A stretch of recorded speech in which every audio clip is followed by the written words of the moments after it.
Hey, and welcome back to CC Convos. Today we're going to be talking about our houseplants and dealing with pests or fungal issues.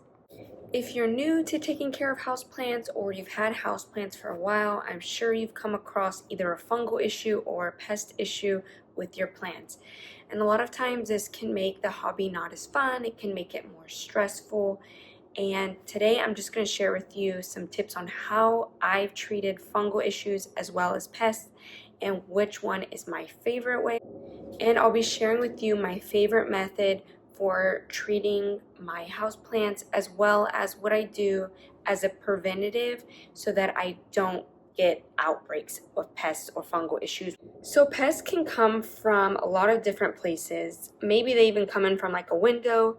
But for me, most of the times I have gotten pests from buying a bag of soil from maybe like Home Depot, Lowe's, Walmart, and it actually being infested with like thrips or fungus gnats or different pests. A lot of times these bags of soil are stored outside and they're damp and they're just like a prime environment for pests to grow in.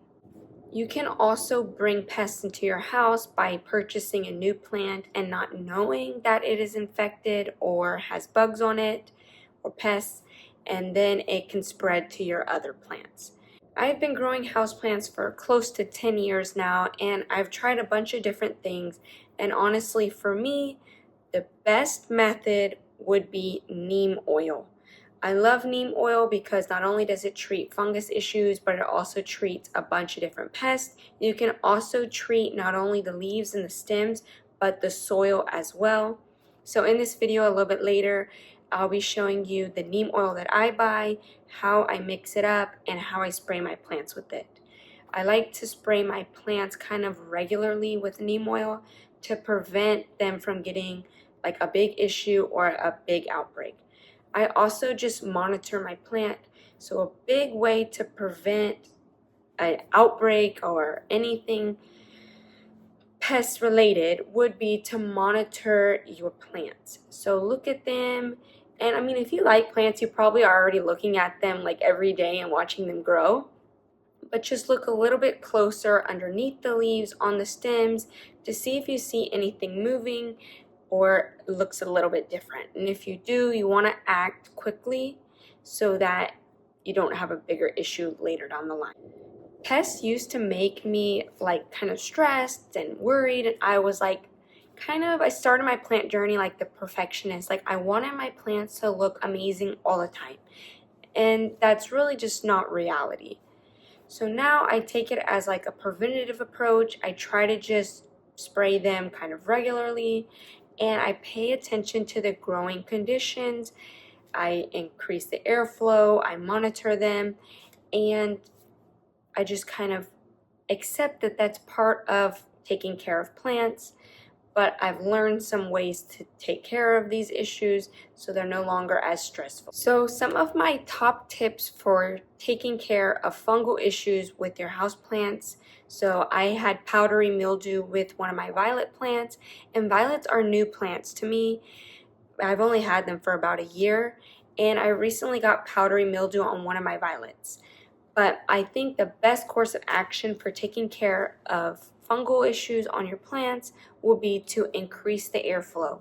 This ceiling fan above me, I actually keep on like all day. For this video, it's not on, but I keep it on all the time. I prune off old leaves or flower buds that have turned brown so that it increases the airflow around the plant. I also sprinkle the top of the soil with cinnamon, which is actually has like antifungal and microbial properties. And I will spray these plants with neem oil as well because neem oil treats fungal issues. So the big factors for fungal issues would be increased airflow, make sure that you're not watering it too much, sprinkle the soil with cinnamon, and spray with like neem oil. Now moving on to pests, the first plant that I got that was solely my plant that I was taking care of all by myself was a regular monstera, and this was probably close to 10 years ago. And every time I would water this plant, I would mix a little bit of unscented dish soap in a spray bottle of water, and I would spray the leaves and the whole plant with it. And then I would water the soil with just like rainwater or regular bottled water. But I did this not only to clean the dust off of the leaves, but to prevent pests. And actually, I never had any pest or fungal issues with this plant. So you can just mix unscented dish soap and water and spray your plants to treat pests or prevent them. You can spray some like pesticides. I've used something called 7 spray, and I use this pesticide outside because I think it's like a lot more toxic, so I didn't really want to spray my indoor plants with it. But I had some flowering plants on my patio, and they got aphids really bad. And the aphids are so hard to get rid of. So I feel like they're almost immune to some sprays. I feel like they just get tougher. So I sprayed it with 7 spray about every week, and it cleaned them up really nicely. But I would probably only use that on like outdoor plants. The next thing you can do, especially if it's a pest like thrips or something that has a life cycle in the soil, would be to put diatomaceous earth on the soil or even mix it in a little bit. Basically, the diatomaceous earth is like a powder, and it kind of acts like razor blades to the bugs. And you can also use neem oil to spray your houseplants to treat pests. Another way that you can treat both of these issues is to repot your plant. For me, my first course of action would not be to repot my plant, because when your plant has like a disease, a fungal issue, or pest, a lot of times the plant is already stressed. So by repotting the plant, you're going to stress it out even more, which could lead to shock, and your plant could just die because of that.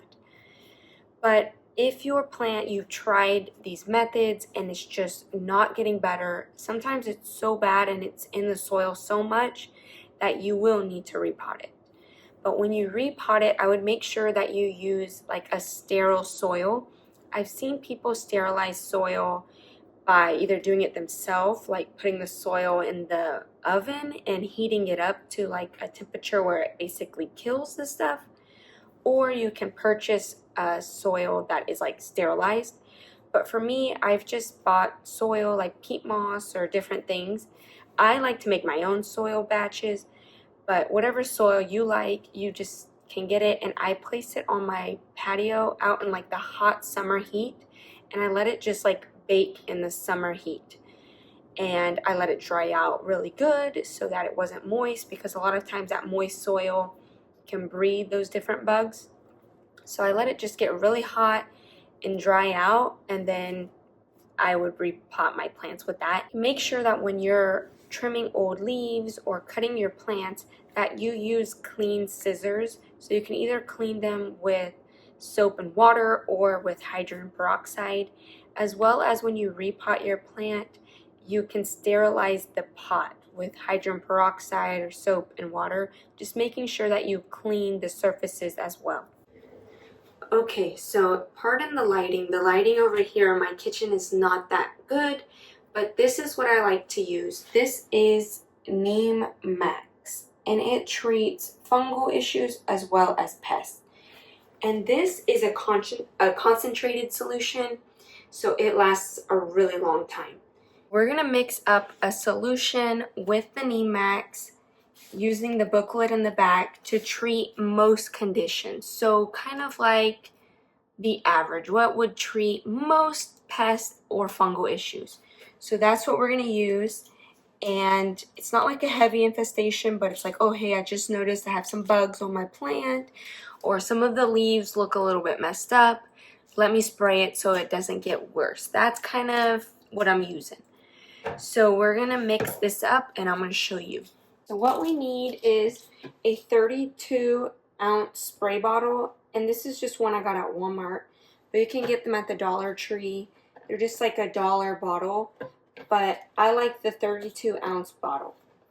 And then these are just some measuring spoons from Dollar Tree as well, and we need the 1 TSP. So I don't know if you can see that. 1 TSP, that's the one we're going to use. So according to our booklet here, find the page. For a 32-ounce spray bottle for insects, most conditions, we need between 1 1/8 to 2 1/4 teaspoons, TSP. So I'm going to do 2 TSP per 32-ounce spray bottle. So we're going to pour this neem, this is the concentrate, 2 of them in here. So let me do it over the sink. So 1 here, and I'm going to put it in my bottle. And this is oil, so it is pretty thick. You can kind of see it in there. That's 1. And let's get 1 more. And as you can see, this will last a long time because this is not very much of the concentrate that I'm using. And it makes a pretty large bottle.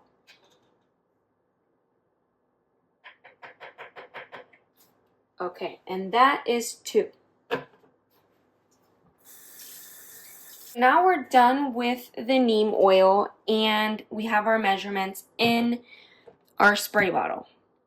Now we just need some water, and I like to use bottled water. I don't like to water my plants with tap water because sometimes the chlorine in the tap water can turn your leaves yellow, especially for like variegated plants or your more sensitive plants.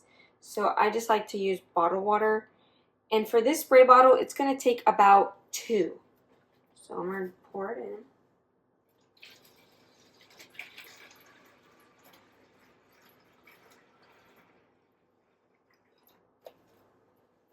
There's 1, and we need 1 more. And as you're pouring the water, you're mixing the solution, so pretty good.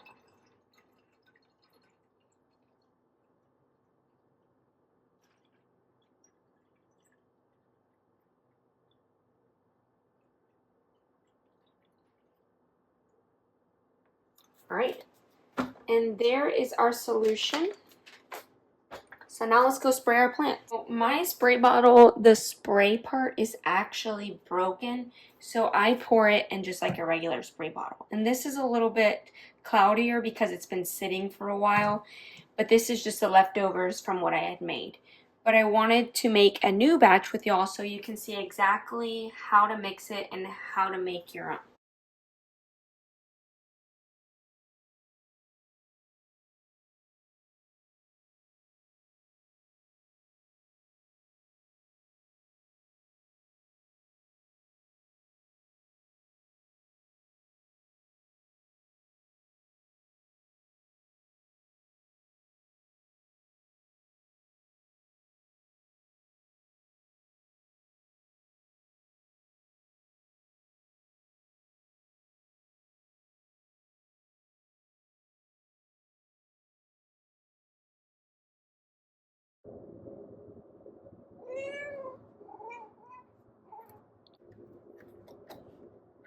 So I basically just spray the plant with the neem oil solution, and then I want to make sure that I put the plant a little bit further back so it receives a little bit less light. Or inside I'll close my blinds a little bit because I don't want it to get as much bright light. Because neem oil is an oil, and if it gets a lot of sunlight, it can increase the risk of your leaves burning. This has happened to me especially in the summer whenever I spray a plant with neem oil and I keep it out and it might get a little bit of direct sunlight or a little too much light. Sometimes you'll get browning or burning of the leaves. So make sure when you use neem oil to either close your blinds a little bit for a couple days and keep the fan going, or to move it back from the window a little bit. I hope you enjoyed this video and you learned something new, and if you do encounter pests or issues with your plants, you don't feel stressed, but you know what to do, and you can keep enjoying this hobby